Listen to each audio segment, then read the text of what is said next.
बांग्लादेश में कई दिनों से हिंसा की आग जल रही है। बवाल, तोड़फोड़ और आगजनी के बीच बांग्लादेश के हालात अब ऐसे बन गए कि संभाले भी नहीं संभल पा रहे। इस बात का अंदाजा तो इससे भी लगाया जा सकता है कि खुद प्रधानमंत्री रहते शेख हसीना ने सुरक्षा की वजह से अपना देश छोड़ दिया। बांग्लादेश में अंतरिम सरकार के प्रमुख मोहम्मद यूनुस ने पूर्व प्रधानमंत्री शेख हसीना पर गंभीर आरोप लगाए हैं। मोहम्मद यूनुस ने गंभीर आरोप लगाते हुए कहा कि उनके कार्यकाल में देश की सभी संवैधानिक संस्थाओं को बर्बाद किया गया। ऐसा उन्होंने सत्ता में बने रहने के लिए किया। यूनुस ने वादा किया कि उनकी सरकार कुछ ही बदलाव के बाद जल्द ही देश में स्वतंत्र और निष्पक्ष चुनाव कराने का संकल्प ले रही है। बांग्लादेश में छात्रों के हिंसक आंदोलन के बाद शेख हसीना ने 5 अगस्त को अपने प्रधानमंत्री पद से इस्तीफा देकर बांग्लादेश को छोड़ दिया था। इस समय वो भारत में है। हसीना के इस्तीफे के बाद 8 अगस्त को 84 साल के यूनुस ने अंतरिम सरकार के प्रमुख के रूप में शपथ ली थी। बांग्लादेश के अंतरिम सरकार के प्रमुख मोहम्मद यूनुस ने अब आरोप लगाया है कि शेख हसीना की क्रूर तानाशाही ने 1.5 दशक से भी ज्यादा समय देश को नष्ट करने का काम किया और उन्होंने चुनावों में खुले तौर पर धांधली कराई।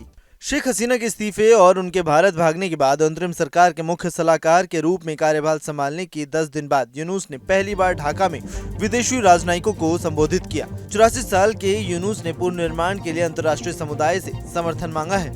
यूनुस ने ढाका में भारत के उच्चायुक्त प्रणव वर्मा समेत राजनयिकों को आश्वासन दिया कि जल्द उनका प्रशासन स्वतंत्र, निष्पक्ष और भागीदारीपूर्ण चुनाव कराएगा। उन्होंने कहा कि क्रांतिकारी छात्र चाहते हैं कि हम सार्थक और गहरे सुधार करें जो देश का एक अलग संपन्न लोकतंत्र हो। ये काम बहुत बड़ा है लेकिन सभी लोगों और अंतर्राष्ट्रीय समुदाय के समर्थन में संभव है। इतना ही नहीं, शेख हसीना पर आरोप लगाते हुए यूनुस ने न्यायपालिका को बिल्कुल तोड़ देने का आरोप लगाया है।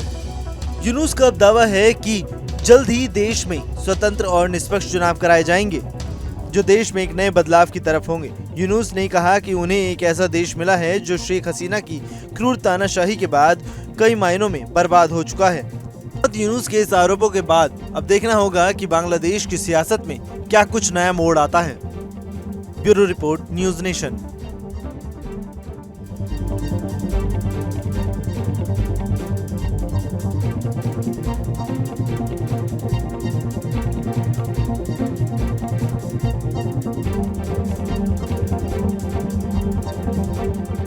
न्यूज नेशन अब व्हाट्सएप पर खबरों के ताजा अपडेट के लिए न्यूज नेशन के इस QR कोड को स्कैन करें।